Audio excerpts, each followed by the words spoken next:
Welcome back to the Data Driven Real Estate Podcast, episode 20. This week, we have real estate investor Aaron Mazzrillo, based in sunny Southern California. He started in construction, became a wholesaler, real estate flipper, landlord, and does other kind of projects like commercial. He has seemingly done it all over the last 20 years. We talk about the data that drives his business, marketing tactics that he's deploying and trying, and how to build systems and automations to make things scale. And one of my favorite parts is a prospect versus a suspect. That and much more. Don't miss the show this week.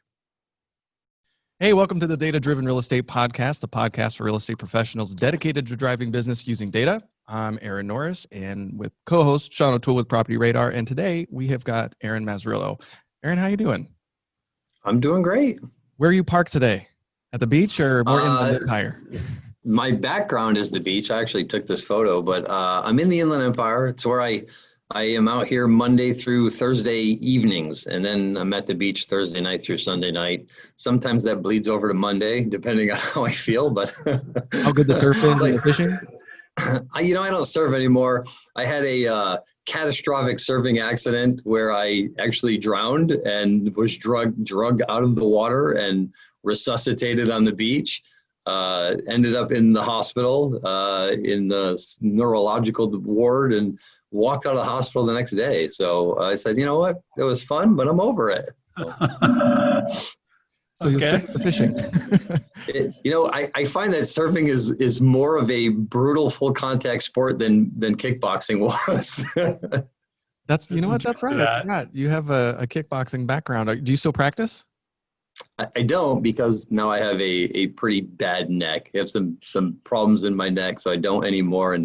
But I watch it almost every day. And it's like, just a tear rolls down my cheek. But it is what it is. I find other things to do. So we always just keep pushing forward. Now, when did you get into the real estate game? I had a tax. So I've told this story to a couple times before. Most people are like, oh, I was working my crappy job and I read Rich Dad, Poor Dad. And then I, went to some seminars and I started real estate. I had a great job. I actually really liked my job. And I was making, at the time, I thought, a ton of money. It was more money than I'd ever made before. It was a couple $100,000 a year. The problem was I was an estimator for we were a subcontractor, so basically a construction company. So the only write-offs I had were, pencils and paper and, gas and a leased vehicle. So I was paying very large estimated quarterly taxes, which I did not like doing. And I talked to I had some kind of interest in real estate. I had been reading some books, and I had read the Rich Dad, Poor Dad book after I saw the author on Oprah. I figured, well, she's got a good reputation. He must be okay. So, I was kind of like reading some books that I could find at Barnes and Nobles and stuff. But I got into real estate because I had a tax problem. And I asked my CPA, I was like, this has got to stop. I'm bleeding money here. I work so hard. I make all this money and I'm giving back 50 to 60% of it to the government every 3 months. He's like, well, you don't have any overhead. So what do I do? He's like, get yourself some overhead. I said, I use paper and pencil. Like, how many do I have to go to Costco and buy like a pallet of pencils? Like, what kind of overhead? Like, where would I store that? So what do your other clients do? What do they do? You must have other people that are in my situation. He's like, yeah, they buy real estate. I was like, I'm going to go buy some real estate. So I just started buying houses from the MLS, paying whatever they were asking. But this was early 2000s. Make a phone call, get a loan, not a problem. Go to a seminar. Some guy's selling turnkey new construction. I'll take one of those. So I was buying stuff everywhere. I had stuff in 5 states. I was buying whatever I could to stop the bleeding. But then that just turned into a new kind of bleeding. So yeah. And then I actually, it was Jack Fullerton. We all know him. Great guy. He turned me on. Actually, the story goes back one step further. Steve Dexter pointed me in the right direction. He finally pointed me to Jack Fullerton, who bribed me to go to a Pete Fortunato seminar. And I went there, and once I got there and I saw what people were doing, I met people that I was like, this is what I'd rather be doing. This sounds really cool and fun, right? Because I'm still negotiating large contracts, which is what I was doing in construction. But now I don't only get 5% of the gross, like a commission. Now I actually get the house or the equity. And I kind of, and it's funny because I was also a licensed real estate broker at the time, and I had never even been to an open house. I had just taken the classes and passed the test. And it's like, oh, you're an agent. I was like, oh, cool. And I live near Irvine Valley College. So at night, I had nothing to do and no kids. I would just take night classes. And I was like everything, electronic music and yoga and everything. So I had taken all the classes for real estate. And I saw, I went and took the test, and then I was a broker. And I had no idea how to do anything. And just went straight to broker. Yeah, I was because I had a college degree, and at the time you could be a broker if you had a 4-year degree. So I had a college degree, and I had taken these classes. So I had no idea how to do any paperwork or nothing. And here I am, a California licensed real estate broker, which is scary, right? So yeah, so I was just buying houses out of the MLS. I thought getting my broker's license would help me get better deals, but I could save a commission. But yeah, that's not the way to do the business.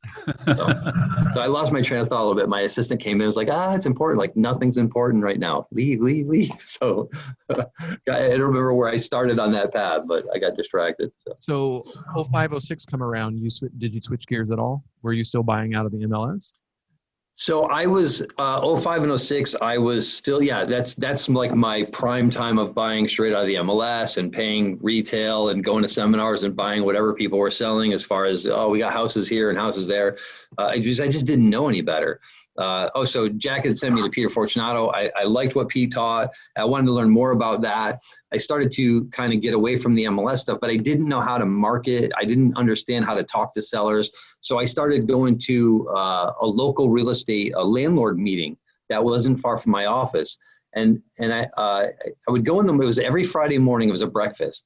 And I'd get there. I'd get to my office. I'd, kind of get sorted out, and then I'd leave, and I'd come back in like an hour. And then next week it was like an hour and 5 minutes. And the next week it was like an hour and 15 minutes. And then, after a couple of months, it's like I would leave on Friday morning and I would come back Friday afternoon. I was just staying with all these. I was like, I want to be like these guys. Like, they just hang out all day. This is the best. And Nick Blackwell was there, and he sent me to his, it was his private group at the time, his mastermind at Sizzler, the Tuesday lunch, right? They're still doing that. It's not private. Everybody can go, but it's not a Sizzler anymore. So I started going there. And I had equity, so I had HELOCs, right? Because if you have equity in 2006, you got to have a HELOC, right? So I had HELOCs, and with 6-figure checks you could just write for fun. So I started buying from the wholesalers in the room, and one in particular, Mike. We all know Mike, right? So I started buying from one wholesaler because I had heard a lot about him, but I'd never met him, and I really wanted to understand what he was doing. So everything he had, I wanted to buy, and so I started buying stuff from him. And then the market kind of melted down. But while I was buying from him, I was studying his paperwork and I was asking him questions. And I started to kind of figure out what I needed to do to walk away from the construction business and then go back into the construction business, right? So I'm going to have you pause just for a second, because I don't think most people know who you're talking about, actually. Like, we have a broader audience. So Mike Cantu is the guy, right? And he doesn't do a lot of speaking. He doesn't do much training and that kind of stuff. He did put together this series of, I guess, audio recordings or book called, what was it, Real Estate Island? Don't get voted off Real Estate Island. Don't get voted off Real Estate Island. And I have to say, I've read a lot of the books and other things over the years. And that is one of my all-time favorites, just like how practical it is and, kind of down to earth, and like talking about how to negotiate a deal and, put it in just really good terms. It's one of my favorites. Mike's superpower is taking very complex things and making them extremely simple. That's just, he can do that better than anybody else. I always tell him I want to create a children's book because he is famous for his hilarious one-liners of doing just that, taking something complex and irritating and simplifying it into a one-sentence hilarious just moment. And I'm like, I want to create an illustration book for kids to introduce them to real estate. No, we need the Tao of Mike, and it can be Cantuisms, right? Cantuisms. Perfect. I've had this in my head, and I live next to him, and I'm just like, I got to go over there like on a Friday night and just like try to get him to start feeding me his Cantuisms and writing them down and documenting like the Tao of Mike Cantuisms. Yeah. So. All right. Very, very smart guy. How did you survive the downturn? Like, because you're saying you're taking out loans, you've got HELOCs, so that means you're tapping all the equity of these things to buy more, and you're doing it all still at the paying peak off of the one of market. those today. Still paying off one of those HELOCs today. So I mean, I can write the check, but it's like now it's gone into the fixed rate mode, or well, it's not fixed rate, it's the amortizing mode. So but the interest rate's like 2.75%. So I was like, do I really want to write that, pay that off, or so yeah. So I had a lot of houses, and I always felt like, for me, I want to be a person of my word, right? I want to be somebody who says I'm going to do it, and I'm going to do it when I say I'm going to do it. And that, to me, is more important than anything else. So I had houses that were way over leveraged. I was over $1 million in negative debt, but I had made the commitment to pay these loans. And I had tenants. I was a good landlord. I had studied MrLandlord.com at the time. That was a great resource for learning how to be a landlord. And I had read there were some books, that had been published on landlording, and there was a local guy who wrote one. And so I felt like my landlord chops were pretty good. How many doors did you have at this point? It wasn't many, maybe between 10 and 15. I don't remember. It wasn't a lot, right? So, but when you have $300,000 houses that are now worth, I mean, the neighbors were selling for 60 or 80 grand in 2009. And you had I had $250,000 loans. It was brutal. And at the time, there were, the interest rates in 2007 were between, I think, 6 and 7%, around 6.25, 6.5 for landlords, right? So I was paying a pretty good rate on them. I was getting clipped pretty bad every month, but I was flipping houses, and we did some great deals. And I think that in time, things work themselves out. And Jack Miller used to have a saying, just get the houses, dig your nails in, and hang on, right? So I kind of thought, this will turn around. This will get better. It's not going to last forever. It's just a temporary bleeding. And I saw a lot of people doing strategic foreclosures, which I thought was extremely unethical. Maybe from a business sense, it made sense, but I didn't want to do that for myself. I wanted to have, whenever I do an application, and I knew inside that I always wanted to do bigger things.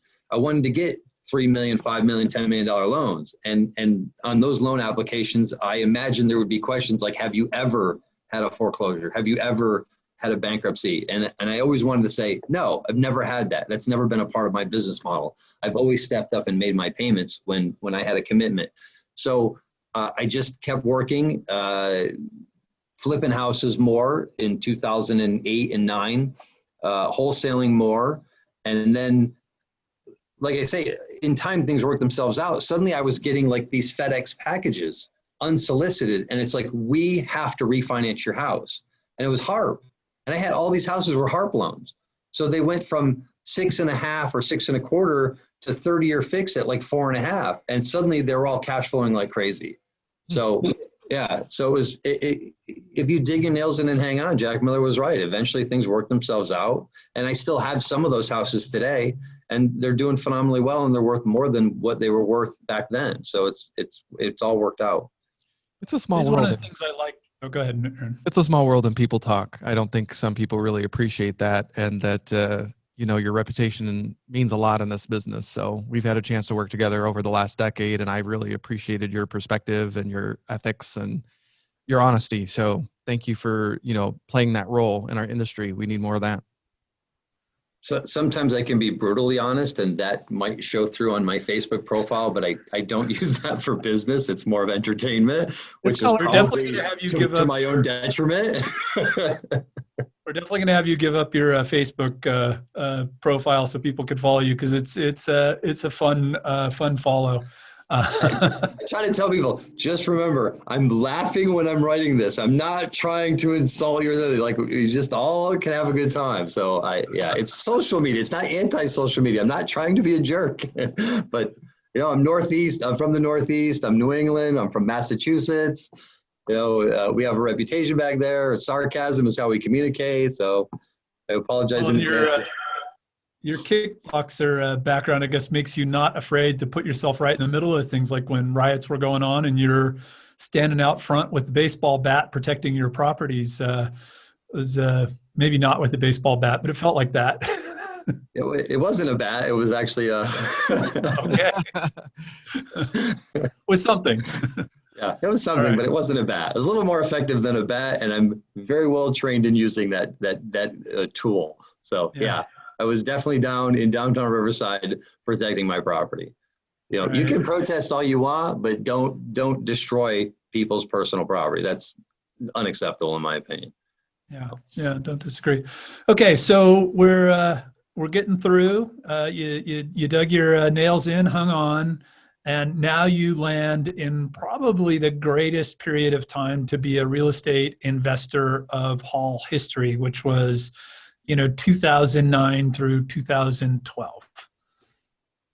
The decisions I made back then have they've allowed me to make better decisions today, or make easier decisions today. So the decisions I made back then, now it's the houses that I bought, that I kept, they allow me to show up at work when I want. And I try to run it like a business and a company, but at the same time, I don't need to. It's more, to reference back to Mike again, scoreboard. It's just more for, like, you only need to beat the team by 1 point to win, but what's an extra 20 or 30 points? That's okay too, right? So, now I feel like I'm in this more for the challenge of getting that next deal and for the fun of cashing that big check, not because I need it to go buy groceries and gas.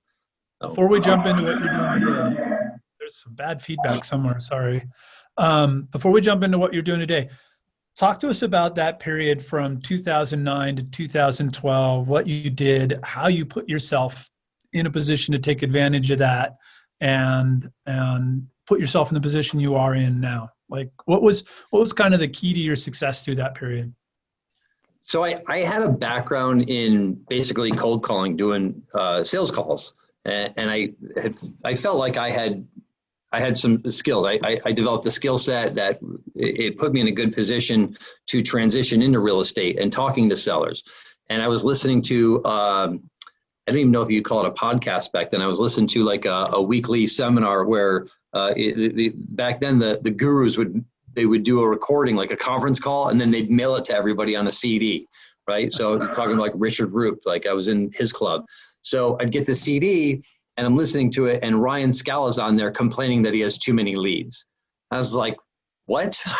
Who has too many leads, right? Especially today, right? I mean, there's no comparison. So I tracked down Mike, and I'm like, who is this guy, Ryan Scala, that's complaining about too many leads? He's like, oh, he lives in Corona. He's an investor.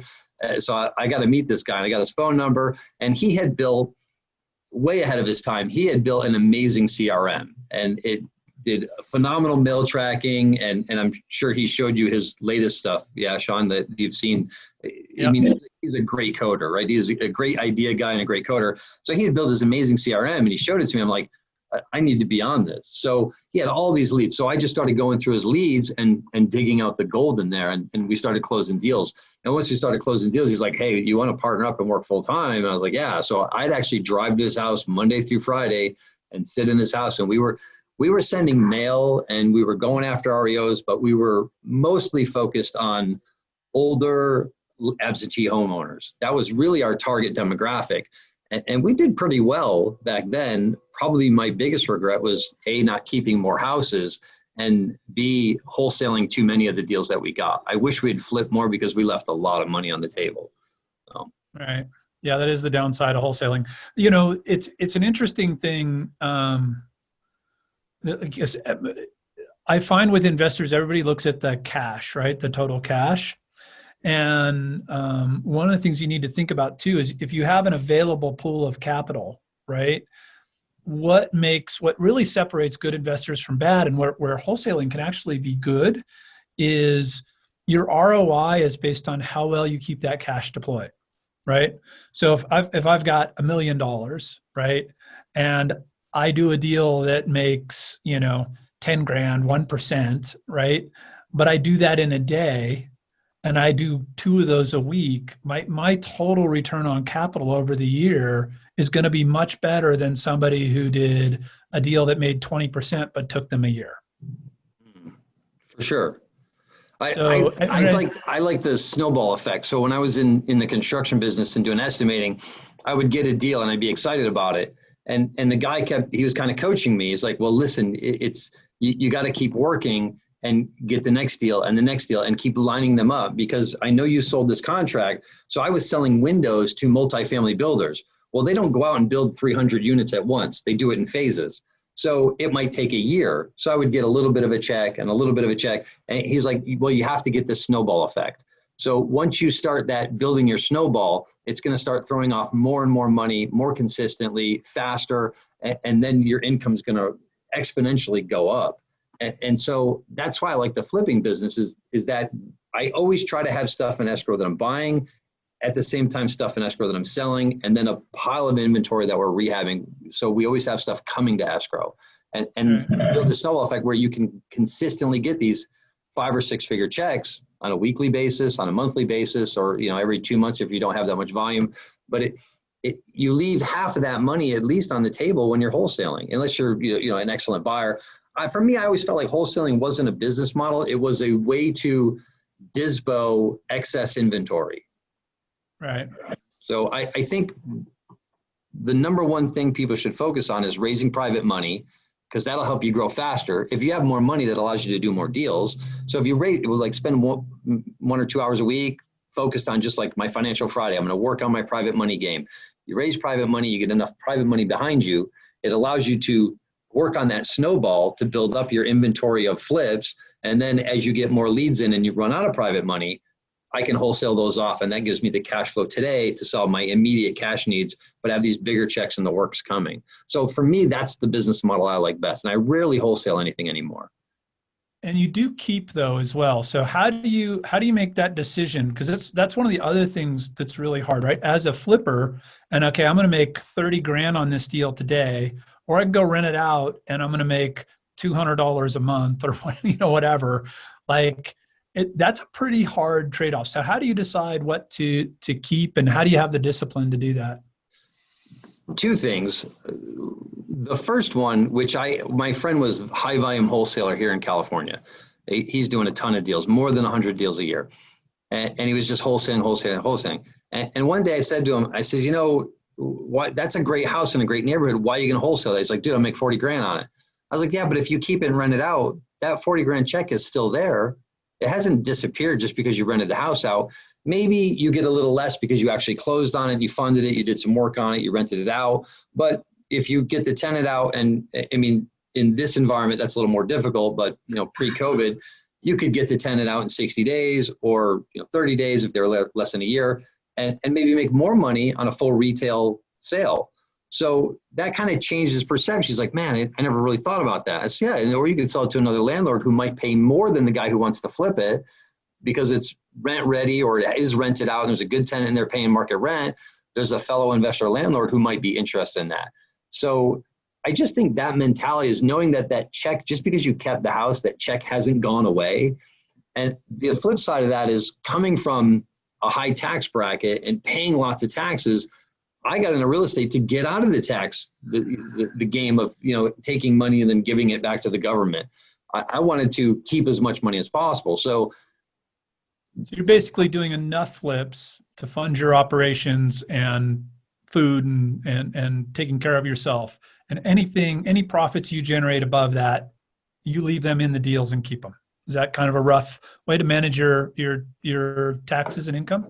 Well, I've become a little more picky because having the stuff that I bought in the 2009 to 12, it's allowed me to do that, right? So I've become a little more picky. So in the beginning, it was like, oh, I'll keep that rental in Banning. I'll keep that rental in Hemet. And those is the word tertiary? Aaron's good with vocabulary, like these secondary markets, right? So, third markets, right? They're third world markets, right? There's nothing wrong with those markets. They're just very far away from my core business, right? So I would keep houses in Banning and Hemet and places that were like on the outskirts of, I don't want to say civilization, but the outskirts of where the core population, the work, the jobs and all that. I would keep these houses because I knew I could grow the equity up and keep those houses. But now it's to the point where if I buy a house in like an A neighborhood near a good school and flipping it, knowing that, hey, I've been in business almost 20 years and I've never bought a house in that neighborhood before. What are the odds that I'm going to get another one unless I pay retail? they're probably slim to none. It'd be crazy for me to sell that house. So it'd be better if I sold something in San Bernardino or just took the money from this next flip and kept that A+ or even B+ neighborhood house, which I don't get the opportunity to buy very often, which leads me into when I drive through those neighborhoods and I see a guy flipping a house, it makes me think, that guy hasn't figured this game out yet. He's doing it all wrong. Why would you sell that A+ house that you bought at a wholesale price to get a highly taxable check of short-term capital gains? That's not the business model I want. So it's really all about tax management. The whole strategy is about tax management, which is a bit scary now because we don't know where that's all going to go. Talk to us about, well, I mean, the markets are betting that it's not going to go too crazy for us, it appears. So talk to us about your game today. Like you mentioned, cold calling is a personal skill, right? That's one of the strongest, I think, skill sets. Like people that are good at door knocking, people that are good at cold calling. Nobody wants to do that. Everybody wants to like get some magic list, right? Do something super simple where they press a big easy button and suddenly get a call and buy a house with $100,000 of equity. And we know that's not how it actually works. Walk us through a little bit what, you recommend to folks today who want to get into this business of what it really takes to buy off market deals. So quickly, just to touch back on something you said is about these like secret lists, these magic lists, right? I mentioned that to one of my friends. Oh, this guy's mailing this kind of secret list that he's like, secret? Are there neighborhoods I don't know about? Is there like a secret community? I was kind of like, yeah. He's like, if it's a house on the street, it's not a secret list, right? That makes a lot of sense. It's just, maybe there's some other criteria in there, but every house out there is known and you can find out information about it. Maybe you need to set up some certain data points that you're looking for to add that particular house to your list that matches your marketing message or whatnot, but there's no secret list, right? I mean, everybody's basically high equity, long-term ownership. I mean, there's not really a lot of people are going after these days. And I want to pause you just right there because you just said the most important thing ever. It's a list that matches your message. Right? Yeah. There is no secret list, but there is huge magic in taking a list that matches a message, right? So that targets those specific people, but it's about the message and then finding the list that matches the message, in my opinion, versus the other way around. I always like to think of, when I try to explain that to people about marketing, it's like, imagine you own a hamburger stand. If you stand outside the door and try to con every person in to eat, you're going to get lots of no's and be very disappointed. What you want to find are the people that like meat, right? You want to try to cater to the vegetarians. They need to have some money, right? So they need equity. And there's the whole sub two and all that nonsense. There's that whole market.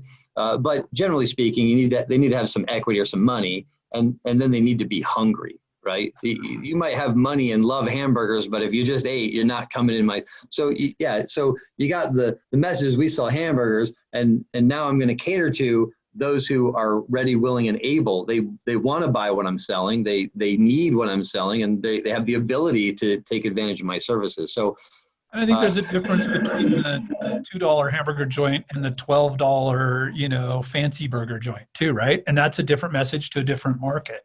Exactly. Yeah, exactly. So if you're looking to get started in this business, just doing mail is going to be extremely difficult in today's market. So this is, early November 5th, 2020. Right now today in the Southern California market, if you're just doing mail to absentee homeowners, you're going to throw away a lot of money. You need to be more focused, like more of a sniper shooting a rifle instead of a shotgun approach, right? So, I think your best opportunity probably lies in driving for dollars or looking at tax default. We can't really get eviction information here that's very accurate, and currently there's none of that anyways.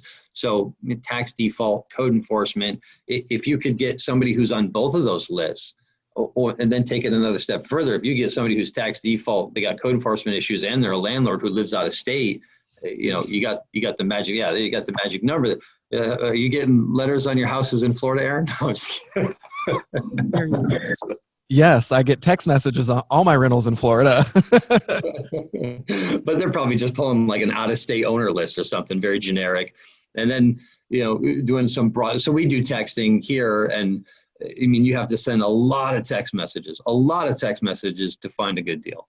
So I come back to you mentioned driving for dollars, right? And I always tell people, even if you're going to pull a list, and go start by driving that list and knocking on some doors and talking to those folks, because you probably can't develop a good message until you actually understand who that person is you're talking to. And how much do you think that's an issue? Like, do you find for yourself, like you connect with certain types of buyers better than other types of buyers? Like there's doors you knock on, and if, a particular person answers, like, you're no way you're getting a deal because you have a tough time chatting with them, right? So like some people, can't connect. Yeah, some people can be very standoffish. Some people can be angry, but the response is not, you don't respond to anger with anger. You respond to anger with, you back off a little bit, say, hey, all right, hey, I'm sorry, I didn't mean to disturb you. So we send text messages, and generally we'll end it with something that causes them not to respond with anger. So, I don't want to give away all our goods, but we have a statement in there that it doesn't solicit an angry response from people. So we've been able to really dilute that down a lot. We don't get many of those anymore, where when we first started, it's a lot of anger responses. So like the other day I was driving in my neighborhood and I seen a house that I've been stalking for months, and I've people say, oh, I like to leave behind. I like to put something behind. So I'm knocking on the door. There's nobody home. I try to skip trace it. I can't find the people. It turns out they've passed away. So I'm putting like bandit signs wedged in their screen door, not a door hanger or a stick. I'm putting an entire bandit sign in their front door. Like, you can see my message from the street. So I find out that, it turns out the heir happens to be a guy who's been on TV flipping houses. So not much of an opportunity there. But at the end of the day, this is nothing more than a conversation. Nobody needs a negotiation seminar. So if I see you at the side of the street, taking out bags and bags of trash to this house, and the front door's open, and the windows are open, and the garage door's up, there's something going on there. I'm going to pull over. Hey, what's going on? You need any help?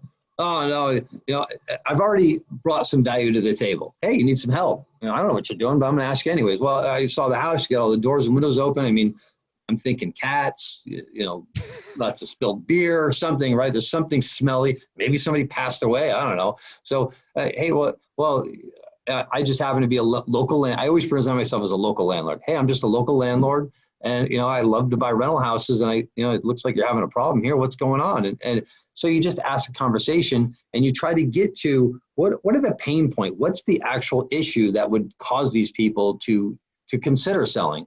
So if you can find that pain point and agitate that a little bit and then offer a solution, generally you're going to have a better relationship than just, I buy houses, I pay cash, right? So, I mean, nobody who owns the burger stand we sell cheap hamburgers, right? I mean, McDonald's, they do that, but they don't say, we sell cheap hamburgers. Hey, we got the dollar menu, fill you up. It's really delicious. You know us, it's tasty, it's yummy, right? So I always look at who are the big players in the marketing space and how can I mimic what they do on a smaller scale, right? McDonald's has had the same commercials.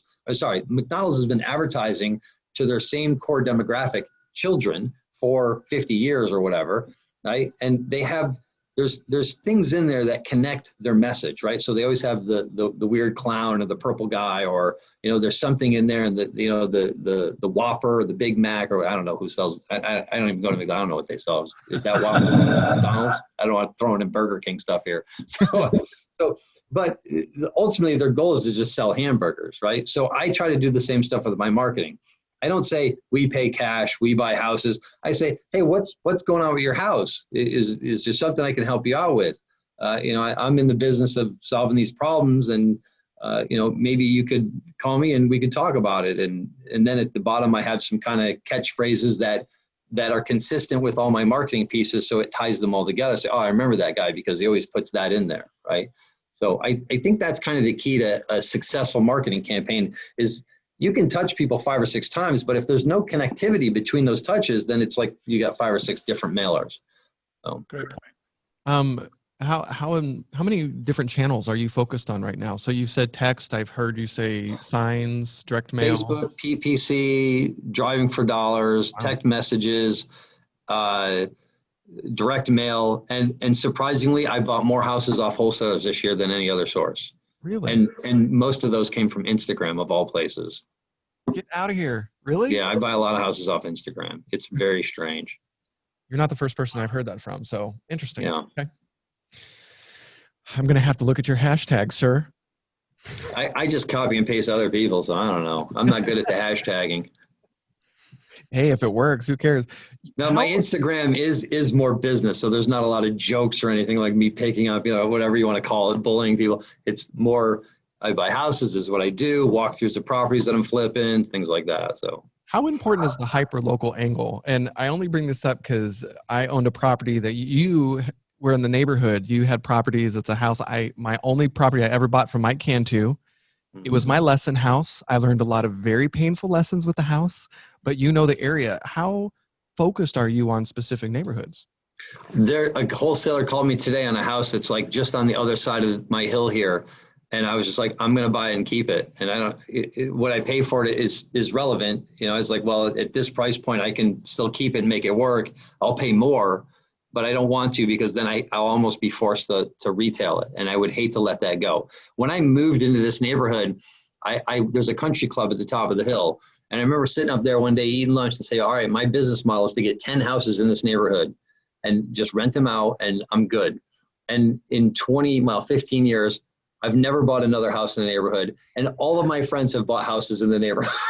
Like Silvio flipped one right behind me and I didn't get that. And all my neighbors, I was the youngest guy by like 20 years. There was a lot of retirees. They've all passed away. All their houses have been sold. Investors have come in and flipped both of the houses on my street. I've not bought any because, I am a numbers guy. So it's as much as I want the deal, it's got to pencil out. It's got to work. I'm not in the business of losing money. And maybe I'm too conservative at some points. I let deals get away, but going through 2007 to 2009, it gives you a different perspective. So I don't want to buy deals anymore, right? I want to get houses that make me money. And back then I would take I was helium hand, right? Oh, I'll take it, right? Everybody who had a wholesale deal, I'll take it. Helium hand, Aaron, I'll take it. I'm not that guy anymore. And I was like, I buy it at this price, but as far as rentals go, I've owned rentals all over the country.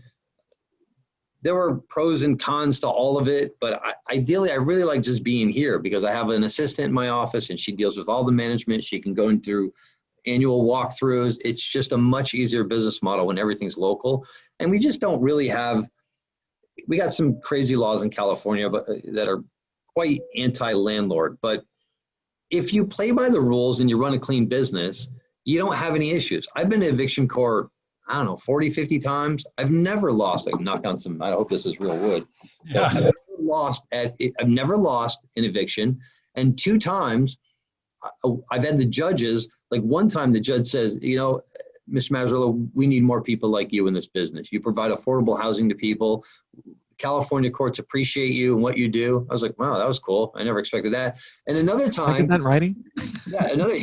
Like a photo with him. Another time, he pointed at the plaintiff, at the defendant, and said, "You are a parasite." I couldn't believe he said it. The whole court was like, "Oh," and I was like, "He's right. You are." Yeah, he said it. You're a parasite, right?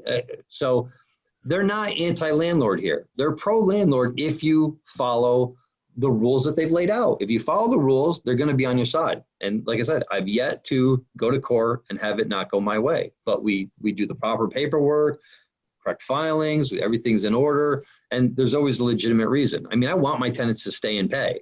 I don't want to throw them out, but they got to go because they're doing something that is not in the guidelines of what they agreed to do. So. COVID-19 has caused some interesting things in the Inland Empire. I'm hearing some investors say that flips are getting 50 to 100 grand more than they were expecting when they started the project. Are you seeing that? And how comfortable are you with that headed into 2021? So they still need to appraise, and it's not likely in the Inland Empire you're going to get people who throw down and say no appraisal contingency, at least not at the price point that I play in. And I'm really pro FHA. The government's giving away a lot of money. They're the new subprime, maybe 3%, 3.5% down. These people, the day they close escrow, they're upside down. They can't sell their house, right? I mean, they're negative equity at that point, right? But so that's really my business model, because worst case scenario, I'm stuck with a couple of rentals that I probably don't want, but my portfolio can carry them. So that's why I like that business model. If you're in Orange County, or if you're maybe in the middle, higher end, then yeah, you can see that. But every single house that I've bought, I expected it to sell for X when I bought it. When I listed it for X plus 10%, and the offers are X plus 10% plus another 10% on top of that. So we're making a lot of upside bonus money in the tune of 10 to 20%. I have one in Banning, of all places, probably the last affordable bastion in Southern California. I bought it thinking I'd sell it for $220. We're in escrow for $237. It's pending. I had an agent go and show it and said, hey, we're going to just slide this in just in case it falls out, $257, which is crazy, right? That's crazy. And on my $220 price, I'm still making, I bought it thinking I'd make probably, I don't like to do less than it has to have a minimum of 25 grand or I'm not going to do the deal. That's my bottom line number. So that one was probably like 30, 35. And now, we're 17 grand more on the first offer, and then, 37 grand more on the second offer. So, and I've been seeing that pretty consistently. Most deals that I've been selling, even on my FHA entry level, they're 40 to 100 grand profit per deal. So you've got a construction. I try to do like 10, and I try to keep 10 in the works at all times. And I'm not flipping 10 a month. I'm not making that statement. I do 10 a month. Don't ever believe that. I try to do 10 at all times. Doesn't always work out. Sometimes I get more, sometimes I less. Everybody who's listened to me a little bit will hear me use the grocery analogy, right? Like the way a grocery store makes money, they have very small margins, but they're turning their inventory a lot a year. And I alluded to that earlier. How long what's your average time from the time you buy it, put the money out, to the time you're out of the deal? 165 days. 165 days. Okay. From close to close. So yeah. I have a contractor. I only use one contractor. It's two brothers. They're both licensed. If I brought on another contractor, I could probably turn deals faster, because I have my contractor also doing, I do other stuff other than just flip houses. So I have, I don't know if you've seen my development project downtown. So, this is a $400,000 rehab. So I do other things besides just the turn and burn on the FHA houses. But I like relationships. I'm as faithful as a dog. My cat is 21 years old. Okay. I've been married for like 22 years. I find what I like. My wife went out of town one time, and I was like, at the time I was like not vegetarian, but not eating a lot of red meat. I ate tofu hot dogs every day for 30 days straight. Like I find my thing and I just stick with it, which is good. Like if you do business with me, I could probably get cheaper money, but I have my guy and he's a great guy. And I don't care. Oh, you got 8, 7, 3. I got my guy. He's 10%. I love that guy. I'm just going to call him because he makes it easy. Right. So I have my things that I like and I stick with them. So yeah, I could probably get them turned faster, but I have my guy and he does a great job for me. So I just stick with him.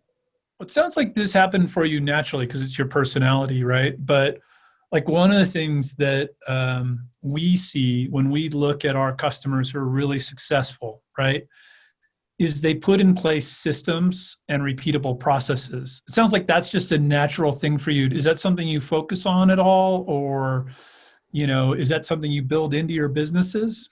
So the conversation I had with I have an acquisitions guy that works for me. A conversation I had with him right before this call is, I said, look, we're getting these text messages back, right? There's going to be you're going to see this consistent responses. I don't know how many there are because we haven't quite figured that out yet, but there's going to be a consistency in this response. Every once in a while you get the off, color one or whatever, but generally they're going to be, one of so many things. So we need to build out like a tree, right? So if we get this response, then the next response from us should be this. And then the next response would be, so we can build out this reply tree, and then we can create this marketing that essentially takes us out of the game, and it's an automated, so off, like you ever play that guessing game, 20 questions, right? So if it's, well, is it that? No, well, it must be this or that, right? So yeah, when I was in the window business, we had a lot of different materials. So there was aluminum, there was vinyl, and then there was different colors, and then there were different types of glass. Well, my friend started the business, and we were just wholesalers. We were selling other manufacturers' stuff. And then they brought me in as sales. So we didn't have anything. We didn't have any forms or anything like that. And so maybe you call me, you want to order like bronze aluminum windows. So I'd have to create a new sheet and put in like all the heat gain and the sound things and fill all that out. And then, you call up and you want vinyl windows, and I do that, and then I ship those bids out, and then I was like, man, why do I keep recreating this stuff? Why don't I just have a form that says all the information for bronze aluminum windows with low E glass and white aluminum windows with low E glass? So yeah, I've always been the McDonaldization of things. It's always been at my core, and not because I'm extremely efficient. It's because I'm extremely lazy. I don't want to do this stuff, right? So I want to make it super easy. Like, medium chocolate shake, there's a button, you just push and put the cup, and as long as you got the right size cup, you're good to go. That's the way your business should be run. Like, oh, somebody comes in and here's a house in this neighborhood. We know. I say, like, from a cold call, I know nothing about the house. From the time the phone rings, I can have you an offer within 10 minutes because of the system that I've created. I have a spreadsheet totally dialed in. All I have to do is change the square foot. I change the square foot. So whatever Redfin or the MLS says, based on the size of the house, the age and the location, what that rehab budget might be, and have done enough house, I'm usually pretty good at guessing that. I never go look at any of these houses. And then I will add in like a rehab premium, like, oh, it needs a new roof. That's going to be an extra 8 or 10 grand. It has a swimming pool. That's an extra 8 grand. So I have this. So those three numbers, if I change those, that's all I need to do. And I can have an offer. It tells me what I should pay, like the most I should pay. So yeah, I like to systematize things only so that I don't have to work. And then it allows me to have way more time to go do the things that I truly enjoy and love real estate. If you stop me on the street and start talking about real estate, my wife would go crazy. Like, will you shut up already? Stop.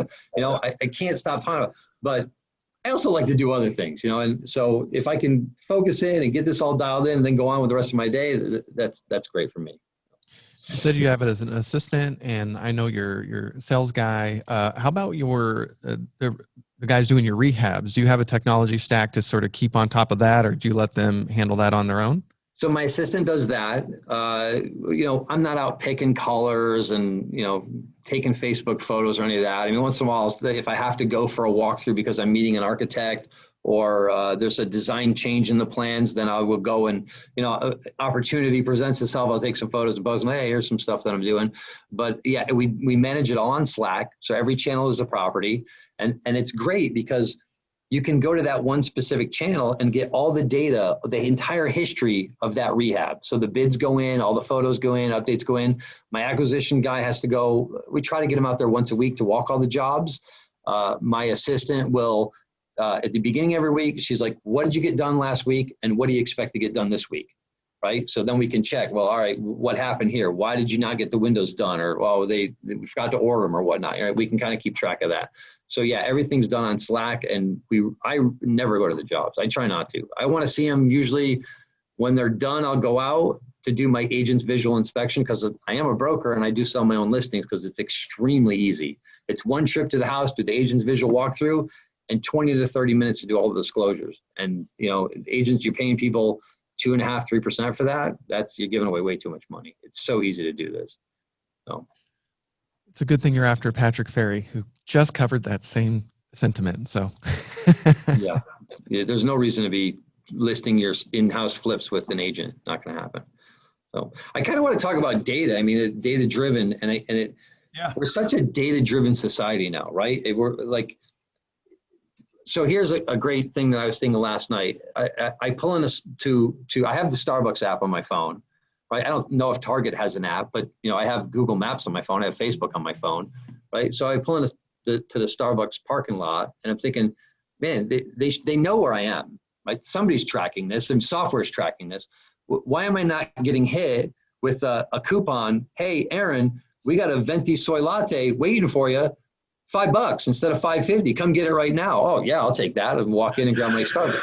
Right. And then I'm walking her through the store and they know, oh, you're at Target because you buy, I don't know what, I don't really ever go to Target, but I was there for a toothbrush last night, which, but generally I don't go there. But if you do go there a lot, like maybe you buy cat litter. Hey, you must be here for cat litter. Hey, we got cat toys on special. Buy cat litter, get, 50% off. So I think you can I see the world going that direction where I don't know why they're not doing that already. And everybody blindly signs users agreements so they could just slide that in like, hey, you give us the right to market to you when you're in the parking lot of the stores that are on board with us. You can get to that point with data, right? So I'm sure you've been online non-business at some point today, each of you, right? We've each done something, right? Had to check some return or whatever, or bought something, or check the news on the election. You're essentially leaving behind a digital thumbprint, right? So everything you do online is tracked. Everything is tracked. Everything. I mean, I like to say Facebook knows when you take a dump, right? Because that's the 10 or 15 minutes a day where suddenly you stopped moving, right? And you're scrolling, right? So they know, right? So they might hit you at that time, say, hey, you like to buy, Marshall toilet paper. Here's a good, oh man, I am fresh out of that. I mean, hit that button and buy that right there. But they know everything about you. Well, you're here a little too long. Here's a softener product. Yeah. Oh. Everything going okay there? I was like, hey, what? So, but you can essentially do the same thing with your, I like to call them suspects. They're not they're a prospect when they call or they contact me. Until then, they're a suspect. Are they a seller? I don't know. Right. So we have suspects, prospects, right? So they're suspect. You can do that with your suspects. So, we're hitting them on Facebook, right? And there's you can do redirection where they go to some other site and, your ads start showing up there. There's just ways to track these people and find them. So my brother's, he's a software developer. He's worked for the government. And so I reached out to him. It's like, you need to create a platform where, people take all these leads that they've skip traced. They can't get a good email or a phone number for them. And then you can start giving back, hey, well, here's their Instagram account. Here's the Facebook profile. Here's, and people would pay good money for that. I would. I mean, I'd pay $5, $10 a lead for that kind of data. It's interesting. We offered the Facebook profiles for a while, and there was a company that specialized in that. And they got into a pretty big cease and desist, potential lawsuit, et cetera. So from Zuckerberg? Yeah, exactly. So, and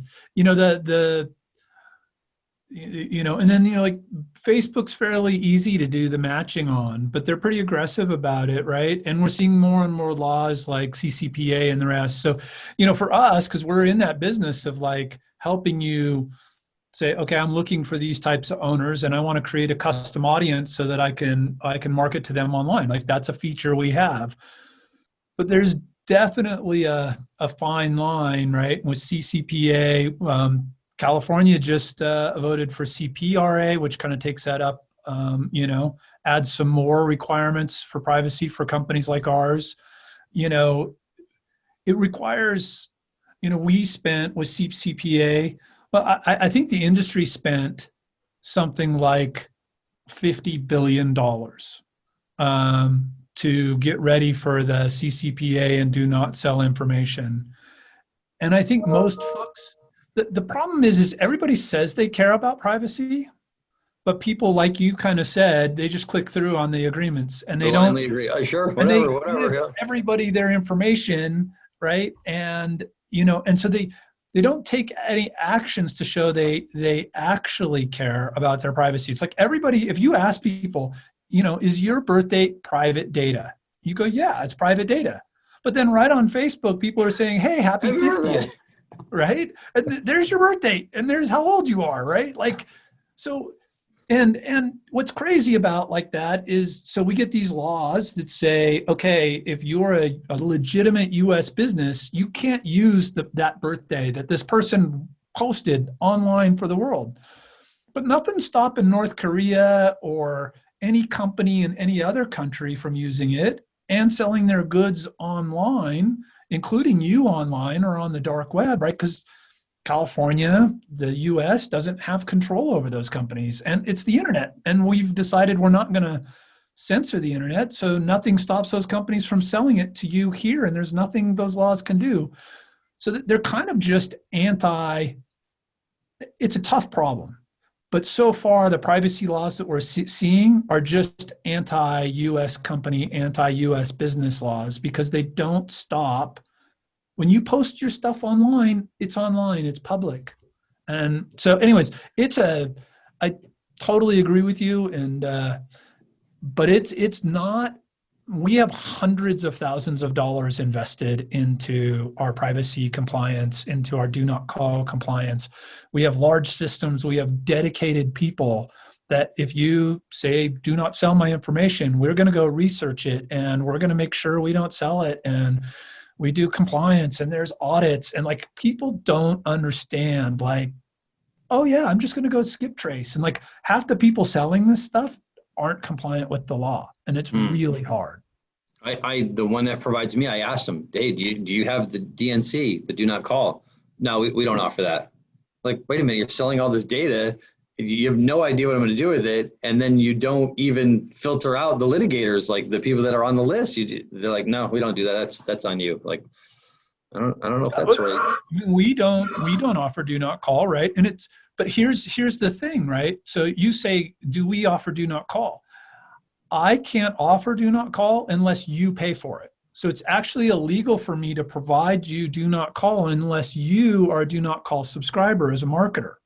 And what you have to do, you get one area code for free, but nobody lives by area code. People move into your area and they bring their phone with them from all over the US. Do you know what your cost, Aaron, is to be compliant with do not call? Oh. And you have to do it. Even if I provide it to you, for me to legally provide it to you, you have to do it. $16,000 a year. Wow. Is what you would have to pay to do it legally. Wow. So it's I mean, we could spend the whole rest of the conversation on this, but so for me to legally provide you do not call, you have to be a do not call subscriber and you have to pay the fee, $16,000 a year.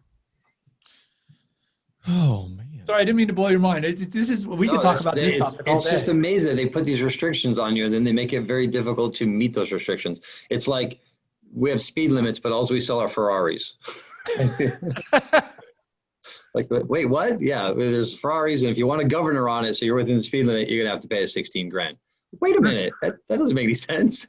We're about up on time, unfortunately. What are you excited about for 2021? What are you going to be focused on? Man, well, I'm trying to buy a building. If you're in real estate and you're not seriously looking at these SBA loans, I don't know. It seems like you're missing a big opportunity. They're like, it's two loans, first and a second. The first is like 3.75%. The second's like 2.5%, 25-year fixed, fully amortized.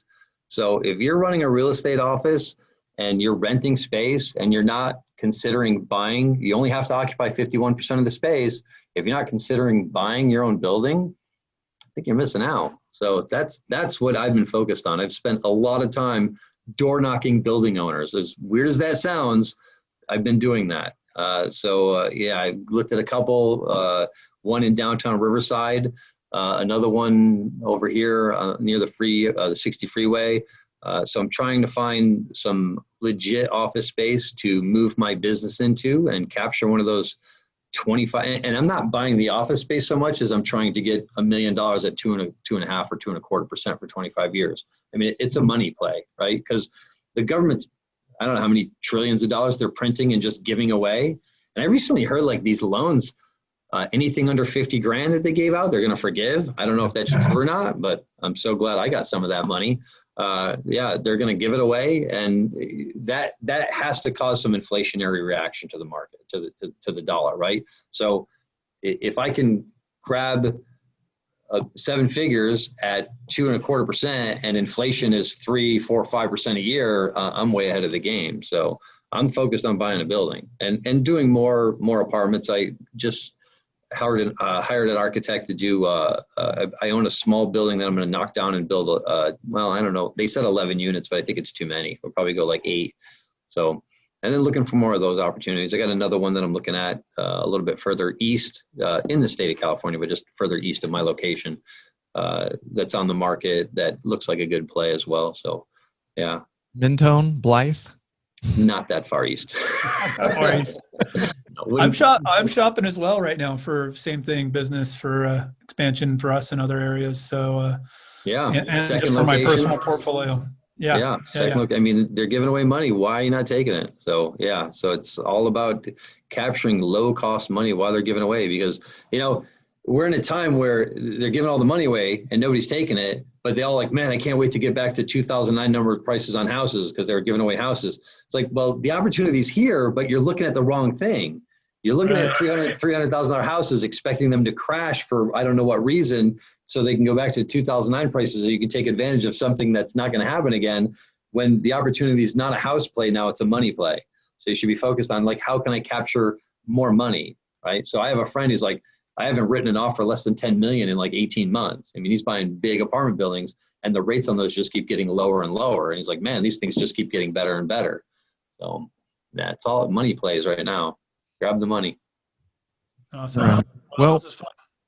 It was fun, and you have to check out Aaron on Facebook and Instagram. I will definitely post. My favorite is when you call out lazy professionals. In quotes, if you're listening to this, in quotes, where you take snapshots of ridiculous things, particularly that agents do that drive you bonkers, and I laugh. I'm on the other end laughing hysterically. Yeah, I think if you're going to follow Aaron on Facebook, it is a great resource for investors, but you've got to be okay with not politically correct all the time, right? Is that a fair statement? I actually think I'm like, have something wrong with me.